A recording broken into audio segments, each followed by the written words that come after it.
So I'm going to cover how to change the background of any sector in X3 to anything you would like. This includes nebulas, planets, stars, anything in the skybox, and you can tweak it to your own liking. And this uses the in-game galaxy editor. So to start off, with Star Wars LU, this is where the game is installed, X3 Terran Conflict add-on maps.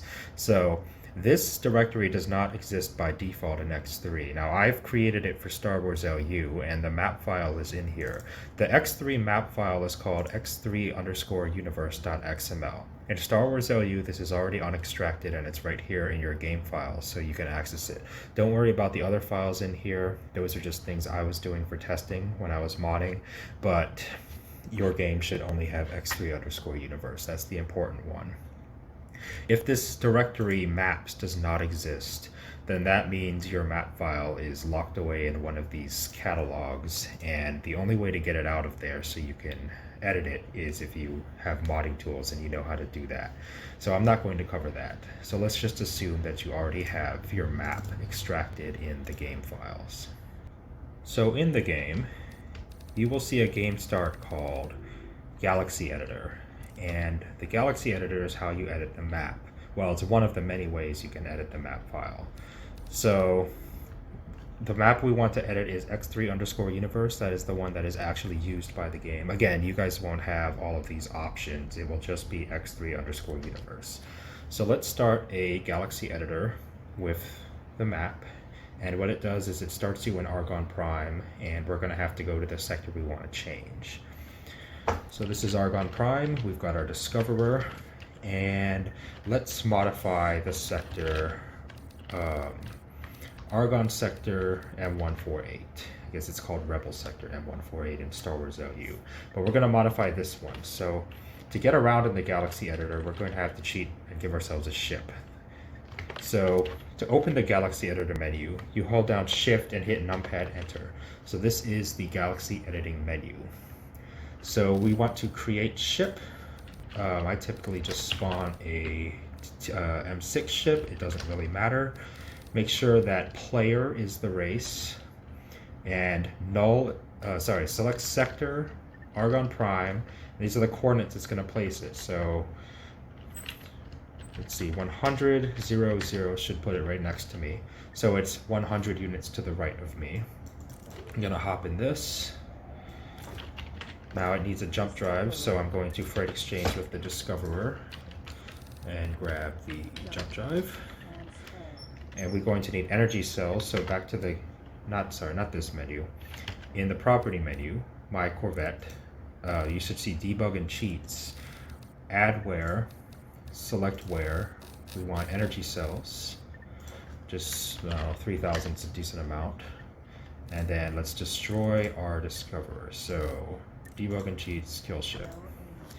So now we can jump. So let's go to the sector we want to change, Rebel Sector M148. So this is the Galaxy Editor. There are not any NPCs. This is not in a live living world that we're in. This is just the map file that we're in, and we're editing it. So what we're going to do is, this is the sector we want to change. So anything in the Galaxy Editor that you target or select, you can move around with numpad 8, 4, 6, and 2, the numpad arrow keys. So by holding those down, I'm able to move my own ship. By flipping the axis, you can move yourself up or down. All those fancy loading screens that I have for Star Wars LU, I use this to position the ships into a fleet so I could take the screenshots. It's something I did in the Galaxy Editor. You can also move around stations. So let's see, this solar power plant, let's open the map and click on it. You can see in the background that I'm moving it. So anyway, onto the background. So by opening the sector map, we can go, there's a new tab here called Editor, and this is where the background is. So the background type, these numbers correspond to a file in your game called tbackgrounds.txt. Now normally this file is locked away in those catalogs and you need modding tools to access it and edit it. But we're not going to be adding new backgrounds or anything or editing them. We're just going to select one from the many predefined backgrounds in X3. So by clicking on these arrows, we can change the background. So let's just keep doing this until we find one we like. There are many, many different backgrounds to choose from in X3. Let's see, this is a nice one. Now, the background presets do come with fog, and some of them have dust particles that fly by the ship called stardust. Those can be tweaked, but in order to tweak those, you're going to have to edit the T backgrounds file, and you're not going to be able to do that just from in the game. At least not without changing the way your game is installed and set up. So you'll have to find a background you like. In this case, I'll just be using this one, even though it has fog. And on we can also do the planets. So this sector I don't think has any planets. If we go to all, let's see. We got 2 suns in this sector and we don't have any planets. So Antigone Memorial has a big desert planet. So let's bring that in here. So to Antigone Memorial, all, let's find the planet. Now I don't know which one it actually is. There's 4 different planets in Antigone Memorial, so we're going to copy all of them. So to copy, you just put your mouse over something or highlight it by using the arrow keys, and you hit Shift C. So it puts a yellow letter C in front of everything that's copied. You can do this with stations, ships, whatever. And so those are copied. So if we open our sector map in Rebel Sector M148 and hit Shift V, it should paste in everything that we have copied. So this is the planet exactly where it was in Antigone Memorial. So a good thing to do when you're using the Galaxy Editor, always, always, always deselect whatever you have on your clipboard immediately. It's kind of weird. I don't know why those bottom 2 got deselected, but get rid of all those C's. So that way when you paste your next thing, you're not putting more planets everywhere. All right, so it doesn't really quite make sense right now. We have a sun in the middle of the planet. It's kind of annoying having the planet above us. Usually it looks better off to the side or below us. So let's find that planet, because I don't want the moons, I just want the big one. So there's 4 planets. Let's move them around by using the numpad. This isn't moving the big one, so I'm going to hit Shift D, or you have to hit T on it to select it as your target. You can see down here at the bottom, it says planet. That means I have it selected. Now I can hit Shift D, or sorry, Control D, and it deletes it. So let's hit T on this one to select it, move it back and forward. All right, this is the big desert planet. So let's delete the other moons. So Control D and Control D. So now we have our big desert planet. Let's go ahead and move it where we want it. All right, that looks about right. It's covering, I don't like having planets covering the gates. It makes the gates hard to see, so let's move it some more. See if we can't get it below us a little bit. I'd say that's all right. So another thing I like to do is have the suns just cresting the horizon of the planet. So we don't really need 2 suns. I added 2 suns in this sector because I wanted to have greater visibility. So by selecting the suns and moving them, we can change the lighting on the planet. So let's delete the extra sun.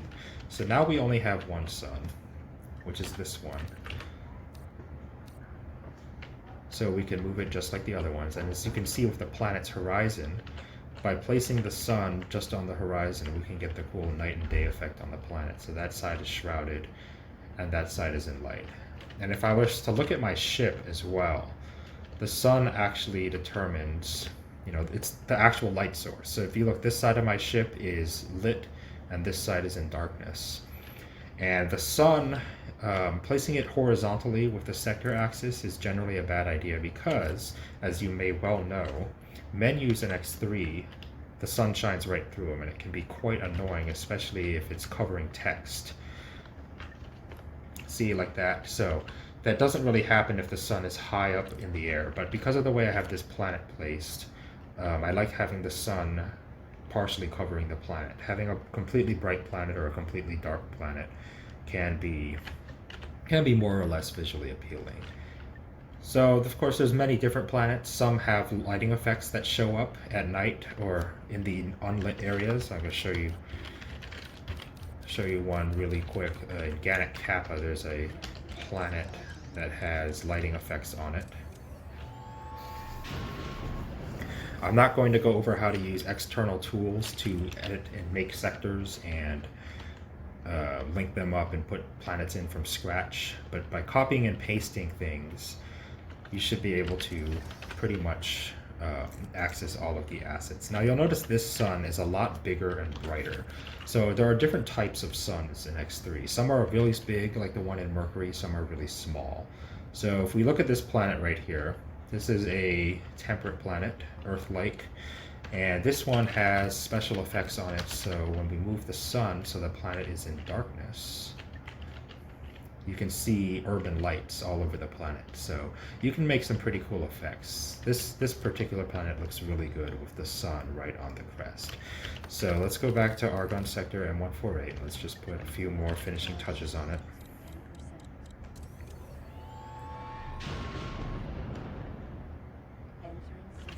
So in order to actually save the background, you need to go ahead and go to the debug menu, which is Shift Numpad Enter, and hit Export Galaxy. This will save whatever changes you've made to the Galaxy editor to your map file. And these changes will take place when you start a new game, or if you want to have these changes in an existing save. So say you have your favorite sector that you set up all your bases in, and you want to change the background, you can go ahead and change the background, and then you can simply export that game. Import and export the save file, and your new map file will have your new background with your new planets and your new sun and all of that. So that's pretty much how you can set up whatever background you would like in a sector. I know this doesn't really have anything to do with gameplay, but it's just something I'd like to put out there. There are a lot more advanced things you can do with the proper modding tools and accessing and directly working with the files themselves rather than using this game tool, but this should be a slow introduction to making more picture-worthy, screenshot-worthy backgrounds for the game. Something else to note is that if you're doing this on Star Wars OU or Mayhem or any other mod that's being updated currently, any updates that the mod authors put out are going to override your old map file and therefore reset the backgrounds. So if you do make a custom background, it's going to be overridden with when your mod that you're playing gets updated, but you can always just go back and do it again. So yeah, I don't know why I really decided to make this tutorial, but it's something you can do now. You can edit the backgrounds. To note, there is something in here called editor mode. So in the Galaxy Edit menu, there is an advanced thing called sector type edit mode, and you can, if you go to the sector map, you'll see we have way more options. This actually won't save your changes unless you know how to properly export and modify the T backgrounds file, which by default it's in the catalog, so you're not going to be able to access it. So don't go ahead and make a bunch of changes in here, because it's not going to carry over to the X3_universe file, because that's the only file you're really changing in the Galaxy editor. When you hit Export Galaxy, it only affects the X3_universe file. So anyway, introduction to the Galaxy editor. You can use the same method to copy and paste ships for a nice screenshot, like the loading screens I have, or you can move stations around. So say you don't like where the Rebel shipyard is, you want them to go invade Heretics and faster, we can move the shipyard to wherever we want. So now the shipyard is hovering right over the south gate. Yeah, and that's about it.